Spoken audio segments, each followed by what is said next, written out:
أنا اسمي لايت. اليوم رجعتكم مقطع جديد خفيف مختلف وبنكهة مميزة. ممكن في العادة تشوفوني نزل على الكارد جيم، ممكن مسبقا نزلت على الفيديو جيمز والهورر جيمز بشكل عام. بعض المقاطع أخفيتها طبعا. أنا في العادة أسوي كوسبلاي، عندي حساب في الانستغرام شفتوه في بداية المقطع. أنا في العادة أحب أسوي البروب ميكينج. باختصار البروب ميكينج إيش؟ اللي هو إنك تصنع الشيء بنفسك أو الكوسبلاي بنفسك، سواء كان يعني هاند تول ولا كان شيلد ولا كان ارمر ولا كان حتى هلمت او وات ايفر. يعني انا في العاده احب اصنع اشياء بنفسي، يعني احس كذا يعني اتشيفمنت او شيء كذا اكابلشمنت اني خلصت شيء. فحتى الوالد الله يذكره بالخير قد قال لي عبد العزيز ليش ما تفتح هذا الموضوع كبزنس يعني وتتعمق فيه. وهذا انا قلت له it's gonna take time يعني more effort، فالموضوع هذا كهوبي احسن. فدائما الموضوع هذا يتكرر علي، خليني استمتع فيه لانه ياخذ وقت وجهد. فكل هذا الموضوع يدرج تحت مسمى الخداع البصرية. كيف خداع بصرية؟ يعني مثلا عندكم بروب ميكينج، انك تصنع شيء مثلا او تشوف شيء بنظرك انه هو معدن، مثلا السيف عندك تقول هذا من المعدن، هذا من شيء فلاني، لكن هو في الواقع مجرد من خشب او من فلين او اي شيء من هذا القبيل. الهدف كله من المقطع هذا اني بشارككم شيء احبه ومنها تستمتعون ان شاء الله وبس. طبعا هذا المقطع بيكون كمقدمة الموضوع اللي راح انزل عنه اكثر واكثر بعدين في مستقبلا. حاولت اني اصور قد ما اقدر في اشياء اقدر اصورها، في اشياء تكون صعبة علي من ناحية التصوير. وصلني انا شخص يعني بس اسوي هذا الموضوع كله بنفسي فبيكون نوعا ما يعني شوي صعب. عموما يعني بتكلم عن الاشياء اللي اقدر اتكلم عنها في المقطع نفسه اللي قد صورته، واتمنى يعني ما اكون نسيت شيء ولا تغاضيت عن شيء، فاذا كان في اي خطأ اتمنى تعذروني. والحمد لله انا ممارس هذا الموضوع من 2017. صح اني ما عندي جماهيرية كبيرة يعني في هذا الموضوع، لكن اطلع ان شاء الله مع اليوتيوب بيكون في مساعدات. الحمد لله انا راضي بالقدر اللي انا فيه، وان شاء الله مع الوقت راح يزيد اكثر. اذا حابين تدعموني في صفحتي في الانستغرام هذه بتكون موجودة وتابعوني وراح اتابعكم. المقطع باختصار ايش اللي هو انا بنزل عن كوسبلاي بيلزمان فروم سكراتش، نزل كوسبلاي كامل، الكاستيوم كامل، استعنت ببعض الملابس كذا، شكلت سويت اشياء، سوينا فلافل باختصار. وفي اشياء ثانية انزلها يعني مو شرط تكون يعني في كوسبلايز جاهزة يعني البس كاستيوم وخلاص. وفي اشياء اللي تكون مرة سيريس وانتنسيف زي هذا الكوسبلاي اللي سويته. طبعا اخذ مني وقت تقريبا، طبعا في كان بريكس كذا ان بتوين، نقدر قلنا 4 شهور تقريبا عشان اخلص الموضوع، بدون ما احسب بريكس وكذا والانشغالات والاشياء كذا والهوبيز الثانيه الفيديو جيمز والكارد جيمز والاشياء ذي اللخبطه كلها. فاذا بحدثكم عن بعض الكوسبلايز القديمه اللي قد سويتها قد اخذت وقت اكثر، فتقريبا بلزمان اخذ وقت اكثر من كذا لان في اشياء قد صنعتها اكثر من مره فما كانت صعبه علي. بس كان الشيء الجديد علي اني صنعت بيستول كذا دبل بيستول او الفرد اللي هو دبل، كان شيء جديد علي وصراحه اتقنته. حتى حطيته عندي كذا بين كذا الديكوريشن، حطيته عندي كذا زينه. هذا شيء حلو انك بعد غير انك تصنع وتسوي كوسبلاي تقدر تخلي عندك كذا اشياء زياده كذا تحطها بين الاكشن فيجرز والفيجورين والاشياء دي والكوميكس والمانجا. هذا الشيء اللي يعطيك كذا باشن انك تستمر اكثر.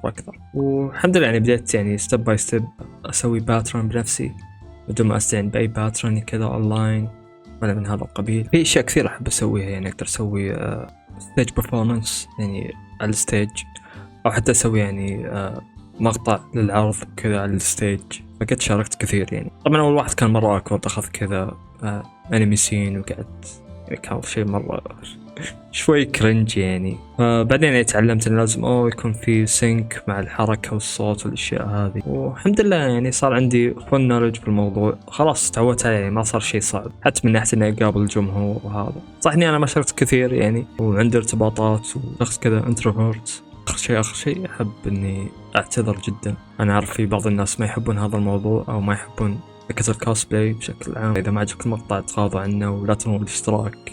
إن شاء الله بنزل لكم كارد جيم والأشياء اللي تحبوها، واللي يعجب المقطع وكذا فيعطيكم ألف عافية. أشوفكم على المقاطع. Hope you guys enjoy it. معكم رايت بليز، أشوفكم نهاية هذا المقطع. يا شباب طبعا هذه سلسلة جديدة أنا عندي التصوير لك عليه والسيت اب يعني كان ميسي ومستاب يعني، فبس هذه السلسلة جديدة راح ابداها كاجولي مرة يعني ما يحتاج ابدا اني اسوي سيت اب واسوي كذا يعني اجهز نفسي تلقائيا وذهنيا يعني. فبشكل عام انا جالس اشتغل على كوسبلاي بيلزمان زي ما تشوفون هنا الماسك، جالس اشتغل عليه كل شيء. يعني انا كنت شغال على اقل ما ابدا يعني حتى اشتري ذا الكام بس اني قطعته كذا تعرفون ما عاد ينشغل عنده حياة وظروف سكولينج سم شيت. فالحين الخطوة اني اسوي سيلينج، بسوي سيلينج للقطع دي. طبعا الحين ما لا تكون تحكمون على الشكل، ادري شوي الشكل يعني كانت تويش، بس يعني بعد ما اني اعدل بروسيسنج واسوي بينتينج وهذه افكتس يعني بولشنج اند بالاشياء الثانية يعني ما احجلسف عليكم واطفشكم. فغالبا بسوي سيلينج يعني اغطي كل الفتحات وكذا، فبتشوفون يعني سكيب فورورد وانا اسوي ذي الاشياء يعني. وبشكل عام هنا هذا الشيء اللي حاط عنده هنا في الفخذ. وهنا الجلوفز طبعا الحين شوي في هنا الجلو ذا كله بينمسح، وكل هنا الفراغات الجابس كلها بتتقفل. فبحط الكام عنده هنا في الستاند، ومجهز المفرش كذا في سفرة نحط كبسة وخرابيط. وغالبا يعني إذا يعني انتم ملمين في الكوسبلاينج بشكل عام نسوي سيلينج بهذا الشيء اللي هو السيليكون او ما ادري اي سيراميك اي شيء الزبدة، هذا اللي يستخدمه حق حمامات. بشكل عام يتقفل جابس وكذا. تقدر تستخدم الطين اللي يصير ثابت بعدين، فبس انا افضل ذا وتقدر تضيف عليه عاد بعدين تشوف. انا اذا شفته اوكي خلاص يعني. فهنا المويه يحتاجها عشان اسوي ميكسينج some sort يعني that shit. راح ابدا هنا كذا عشوائي، فبتشوفون تسجيلي كذا يقطع هنا القطعة. خلينا نسوي زوم اوت. اوكي هذا اتوقع الزوم اوت الكثيف. هذه يدي ترى. دائما افضل اني البس جلوفز. في انواع من الجلوفز، عندكم ذا اللي خلي ساك لاستيك، وعندكم كذا المرفن. نلبسها نرجع لكم. طبعا التعنيف هذا الشيء مرة ضايق لاني سحبت على الشغلة شهر وشيء، ففقعناه من هنا. شكله بستخدم يدي لان تعرف الفينجر برنت يعطيك كذا ملمس افضل يعني مرة سموث، افضل من البراشز بشكل عام. ففي ترى الفكرة ترى في قطع اكثر، بس اني ببدأ هنا بعدين اذا رحت لنا يكون في اكثر من طبقة استخدمها عشان اقفل الجابس. يعني مثلا اغطيها هنا راح ارجع اسويها بعد ما تنشف، فتاخذ وقت يعني.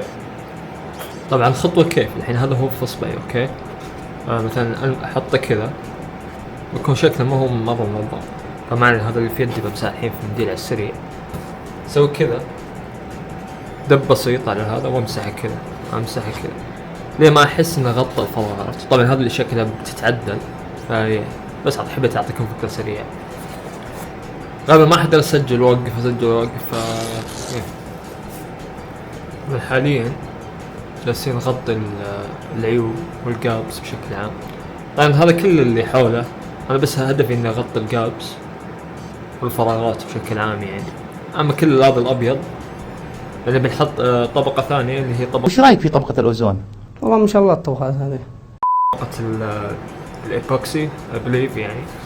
تحط عليها في عندك سبراي بينت تحط عليه او في يدك يعني، بالبراش تستخدم وحوله كذا بيصير سيلينج يعني بتول كومبليتلي سيل ذا بوب. فالحين هذا البروسيس جالس اضبط.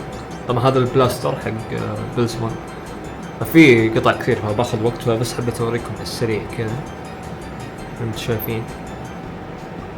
فبكمل وارجع لكم. إذا رجعنا لكم حاليا القطع كلها موجودة و things are going well يعني. ففي القطعة ذي بخليها تنشف عشان تكون هذه أول طبقة بعدين نزيد عليها. طبعا غسلت يدي وكل شيء. باقي بس الماسك اللي ما سويته ما ضبطته بضبطه بعدين بعد ما أخلص الباقي. الجلوفز يعني خليها تنشف كذا عشان نعطيها طبقة في الأخرى.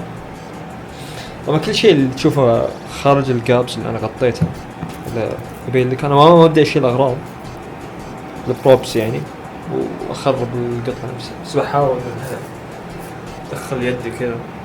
فزي ما تشوفون في أشياء هنا بيضة خارجي كذا. طبعا في هنا أشياء يعني ما نسيتها، فما لكم أي شيء أبيض كذا خارج الجابس كلها راح تختفي يعني. فغالبا استخدم ساند بيبر امسح تروح على السريع. فزي هنا على طول بتروح ساند بيبر بتروح على طول، ما راح يصير اي اثر لما. فهذا الحين انا بقول لكم ليش استخدم ذا الشيء. خلينا من الماسك. زي ما تشوفون هنا القطعة في هنا جابس، هنا الجلو باين، عندكم هنا الجلو باين، في هنا جابس. طبعا هذه تقدر تشيلها بالدرامر اللي هو مش كان هناك بعيد، ف يجي يبشر لك القطع الفوم، لان الفوم تعرفونه خفيف زي الورق تقريبا. ف شو اسمه تتضبط كذا. بس هنا ما اقدر اسوي ذا الشيء، لازم الحين استخدم نبغى يكون كيرفي. عرفت البارت هذا ابغى يكون كيرفي، فابغى يكون كيرف. فالفكرة وش الحين نستخدم نفس الايبوكسي او السيراميك بشكل عام وعليه القطع يعني. فالحين القطع ما يحكم عليها، لما ابدا البينتينج راح يكون افضل. طبعا بعد ما خلصنا العملية وكل شيء بعدين اغرب القطع قاعد تتجهز. هذا عندنا هنا طبعا حاط صورته اوضح، هنا تشوفون صورته. فبنشتغل على هذا اللي هو الدبل بيستول، الفرد دبل. طبعا شكله ابو كلب الحين احد يحكم عليه. صورت الصورة زي الناس هنا، بس بنشتغل عليه ونشوف ايش يصير معاه. طبعا الحين ملون كذا تحسونه كأنه لعبة. وهذا طبعا قطع اللي تنحط على الكت الشولدرز. وهذا شو اسمه اللور بارتس حق الماسك نفسه اللي يتركب تحت قبل يشتغل. فبكمل هاي الاشياء ذي قاعد تنشف ونرجع لكم. طبعا هنا العودة بعد ما خلصنا ضبطنا القطع وكل شيء كذا كومبليتلي سيلد. ف شو اسمه اتوقع الحين جاهزين نسوي باقي القطع. بس نتجه لشيء ثاني. في قطع بعضها طاحت، فيبغى لنا نجيب جلو أو سوبر جلو عشان يعني just to make sure that everything goes in the right direction يعني. So far we're on a good track. نشوف الباقي ايش بدنا نسوي. نشوفكم بعدين. طبعا القطع حاليا جالسة تنشف من الشيء التعيس هذا. بخليها على جنب، بكمل باقي القطع. يا صباح الفلافل والببغنوج. طبعا هنا جالس اضبط للحين. مشكلة خلص علي السيراميك، او يعني نوعية السيراميك اللي تستخدمها نوعا ما سيئة. بعد رحلة الجيم بشتري لي واحد عشان بس اغطي البلاستر يكون كذا الامر تمام. طبعا باقي القطع ما تحتاج ابدا سيراميك لان اوريدي خلاص يعني، بس يحتاج كذا سبراي بينت والشغل ذا وخلاص. طبعا الحين القطع جارية ما زالت قائمة يعني على العمل. هذا شوي ديزاستر بس يعني abomination زي ما يقولون. هذا التيلز طبعا يبغى اشتغل عليه. والاشياء هذا البادز والاشياء هذا اللي تكون على الشولدرز. جالس اطلب ذي. طبعا ذيك اكتشفت اني يبغالها زي ما يقولون اسم البتاع اللي هو السيراميك يبغالي. طبعا انا مرقبها طبعا ان شاء الله خط واحد طبيب، عرفت زي كذا تكون يكتب لكم وصفة طبية ما تفهمون ولا شيء. المهم علينا نخلص هذا ونرجع لكم. خلصنا طلعناهم كلهم والحين تبدأ عملية الصبغ الشريفة المشرفة. طبعا في شوي هاوسة بس ناخذ لكم للسيجمنت الثاني. بعض القطع جاهزة يعني، شوفوا شوي لمعان محترم. فنطليها بالطلاء سبراي بينتينج، طبعا أكاديك بينتينج. شوف هناك. طبعا عدنا والعدوى أحمدي ما أدري وشو بس يعني سبراي بينت. عندنا الميتاليك والبلاك، لا ما هو بولست ولا شيء، ما بيكون مرة غامض يعني. ببدأ ذا الشيء الخرافي، بعدين نبدأ بالدبل بيستول وهذا الشولدر بادز وهذا الجلوفز. طبعا هذا البداية في شيء شفتوها زي ما شفت في أول شيء، بيكون الشغل مرة كاجوال يعني، بحطها هنا وأصبغ. الحين الوركشوب يعني ما في مجال إني أقدر أصبغ فيه لأنه داخل البيت، فذي حشلك عليها مضطرين نسبق برا. خلينا نبدأ بالجلافز.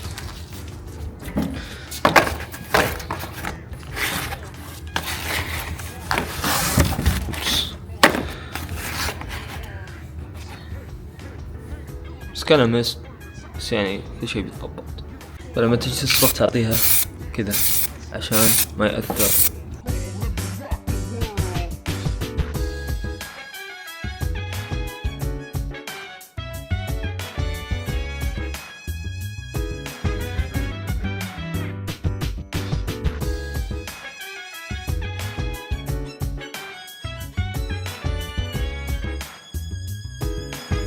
الحين ببدأ بالدبل بيستول.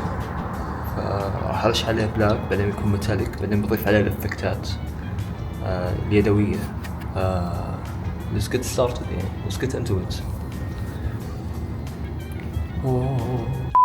طبعا بعد ما رشينا وكذا صح it's looking good يعني the first glance شوف شكله صراحة خرافي. فبنتظر ينشف بعدين برش عليه الميتاليك السبراي بينت، فبنشوف كيف الريزولتس يعني. بس هذا ما حيكون الفيرتيك النهائي، راح يكون في شغل زيادة عليه بشغل يدوي.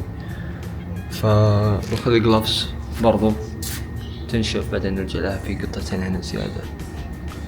فهنا جوال مخلي الريفرنس لاني فاتح صورة البلزمون.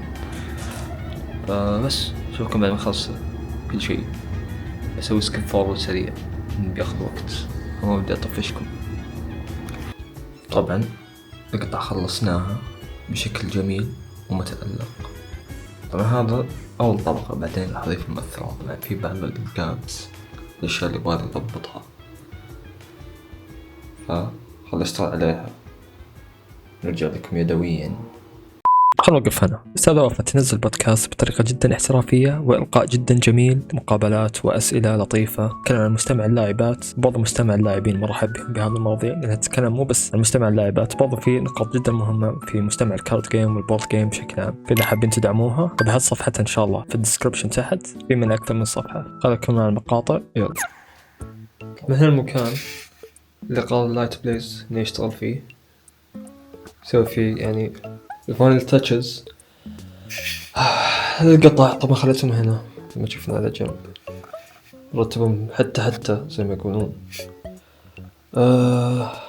يعني اشوفكم من الزاوية الاخرى. علمني، لا تخليني اقعد امشي لاني مقيد ولا في العادة نحب اشتغل على ذي في الاخير اللي هي زي الستيكي نوتس، تجي بس يعني تجي تتحمل على الهيفي ديوتي. قطع الهيفي ديوتي في العادة فالبروبس دي مرة تنفع زي ما تشوفون هنا، تنفع على قطع التوصيل ولا حتى البلاط يعني السجاديد وكذا، فتناسب مرة هذا الشيء. فكذا بيل وستيك وعلى طول.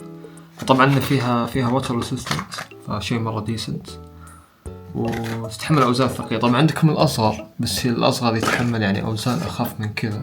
من تجربة الشخصية هذه أفضل شيء ممكن تلقون في جرير.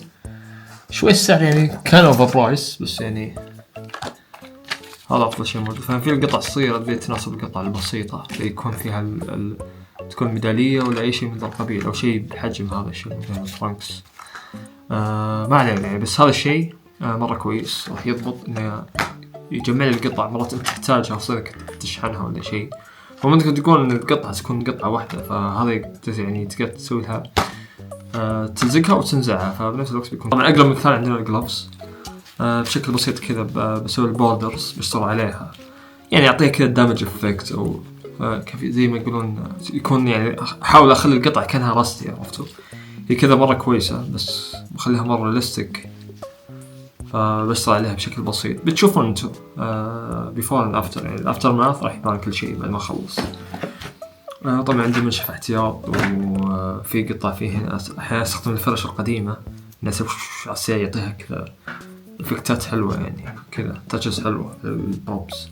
طبعا في احتياط استخدم اللزاق. وطبعا انتو شفتوا هنا في سكارف بتقول what is that for lights what is that for. هذا بس عشان زي ما تشوفون بلزم الجسس طالع عنده هنا في الشولدرز او في الارم مركب قطعة، فانا بس انا ما استخدمها كذا يعني على طول. راح اصبغها كذا احمر واعطيها كذا دمج افكت وحركات شغل نظيفة. طبعا اشتريتها من بقالة بسعر حلو، هذا في عادي يستخدمها السيارات، بس انا بستخدمها شيء حق قصقصها وكذا. طبعا قلت واي نوت يعني، لقيت عندي القطعة استخدمتها الجوبلين سلاير، بس هذه قطعة كذا زيادة اكسترا. كان سعرها غالي ساعتها من جديد، كان قطعة كذا 1 شيت كبير وانا ما، فقلت اني بستخدم هذا الشيء. هذا شيء من الاشياء، فقلت اني بضيفها على الكوسبلاي، وانا احب اني اضيف كذا اشياء زيادة من عندي يعطينا مسات حلوة. في عندنا هنا ساند بيبر استخدمها لي احيانا ما يعجبني الشيء اللي ضفته، انا استخدم هذا الشيء فاعطيها كذا مسحة سريعة. واخر شيء احب بعد ما اخلص التاتشز كلها والاضافات والخرابيط والمرابيط استخدم البادج اللي هو السبراي بينت. ما استخدم العادي اللي في العادة ابدا فيه، فبيكون طبقة واحدة على السريع يعطيك كذا ويعطي لمعان يعني حلو، ومنها الصب ما يخرب، فهذا شيء مرة حلو. وشيء حلو بعد ما تضيف ذا في البداية المود بودج وتضيف السبراي حق المود بودج يعطي وزن بنفس الوقت، يعطي وزن. هذا يعني الحين تقريبا وزنه أثقل لأني أنا ضفت طبقتين من ذا أو 3، لا أتوقع ضفت 3 طبقات يس. وحين وزنه أثقل بعد الصبغ بعد أعطاه طبقة زيادة، فبعد احنا بس هذا بيعطيه وزن افضل بعد ما اخلص كل شيء افضل، عشان نحافظ على ما يكون فيه سكراتشز ولا شيء، ما يكون يعني ريسبل زي ما يقولون يعني يمسح ولا شيء كذا. فبس زي ما شفتوا هنا الصبغ والحركات والخرابات ما ادري ايش قاعد اقول، بس في العاده يعني يكون شغل سريع مليء يعني ما يطول، بس في العاده يعني يكون في اكثر من ريفيجن، احاول اروح ارجع كذا باك اند فورث لما اشوف افضل ريزولت انضرب فيه. ف حاليا ببدأ بالجلوفز زي ما قلت لكم، ببدأ بالجلوفز وببدأ في شو اسمه عندكم الدبل بيصل عليه.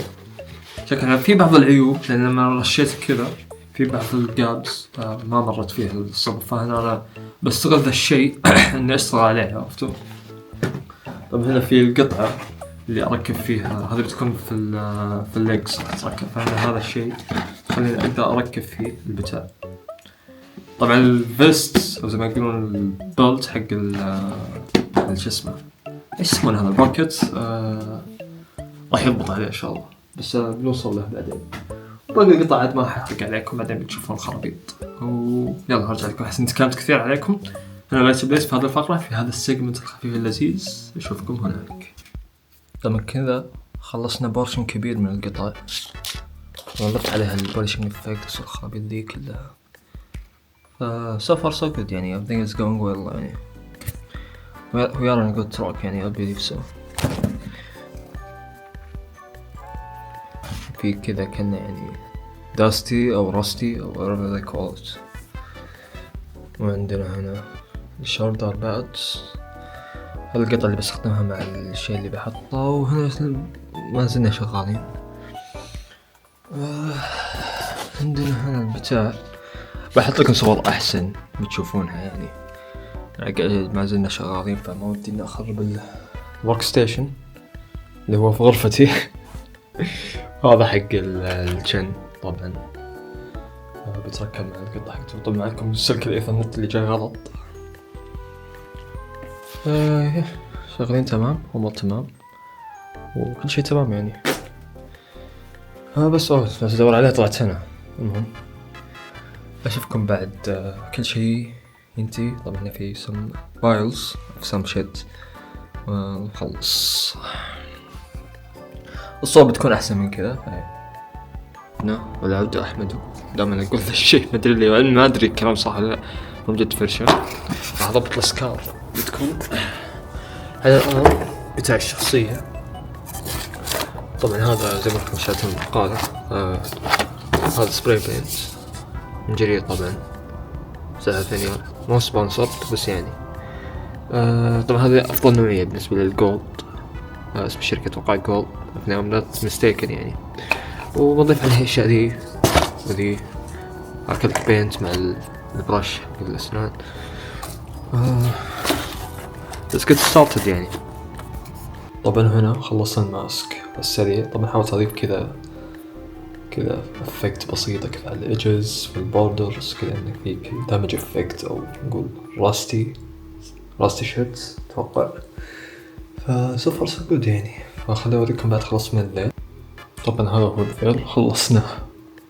طبعا لا تسألوني كيف سويت ذي الحركة، لأن يمكن هذه أول مرة أصنع ذيل في حياتي، فشوي بحصها. طبعا حاولت كذا أضيف إفكتات دمج كذا يبان كأنه يعني حديد زي بالزمن هنا زي ما تشوفون في الصورة، بنزل لكم الصورة. طبعا الحزام كان عندي حزام كذا بصراحة إنه هو غالي بس قلت ما قاعد أستخدمه، يلا روح داست عليه شبكته كذا نظام حوسه ما أقدر أشرح لكم.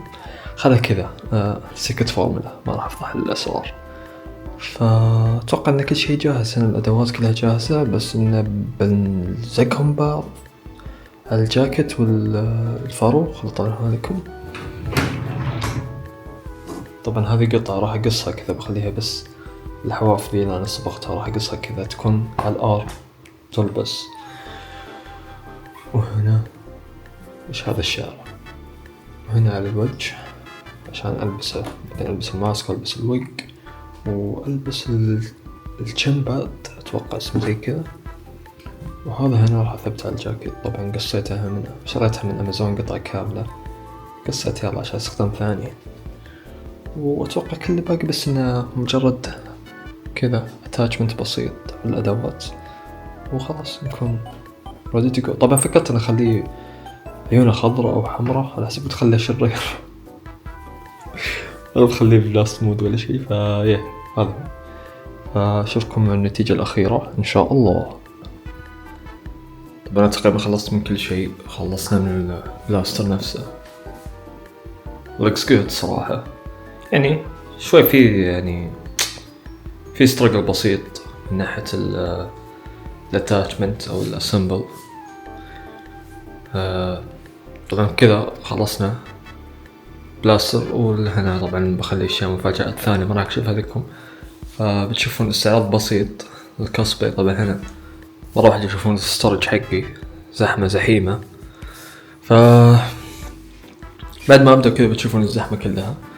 راح البس كل شيء، بتكون بعض الصور، يمكن تكون بعض الكليبس شورت كليبس، بيكون شو كيس سريع صراحة هذا الشغل كله.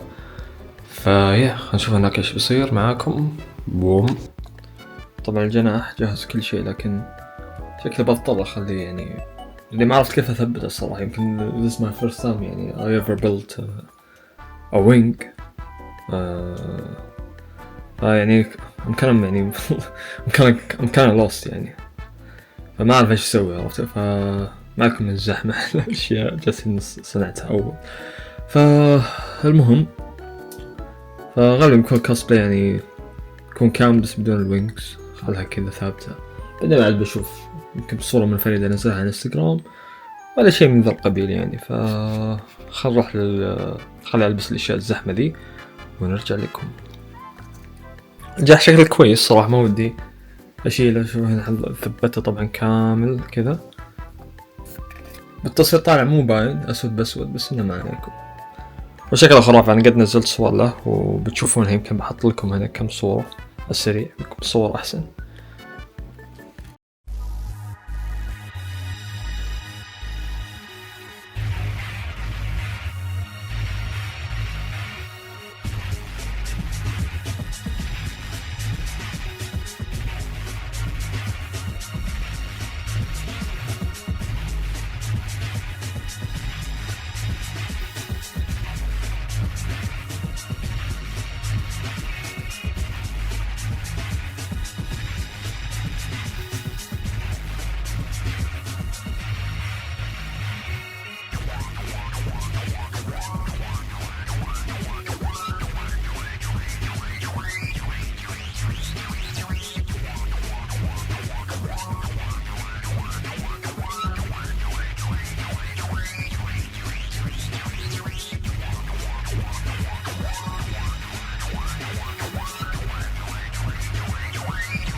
كذا وصلنا لنهاية المقطع، بخليكم الآن مع الصور العديدة المديدة. إذا عجبكم المقطع لا تنسوا تعطوني اشتراك وسبسكرايب وشارككم لطيفة. سامحوني على القصور، كان معكم لاتس بلايز، مع السلامة.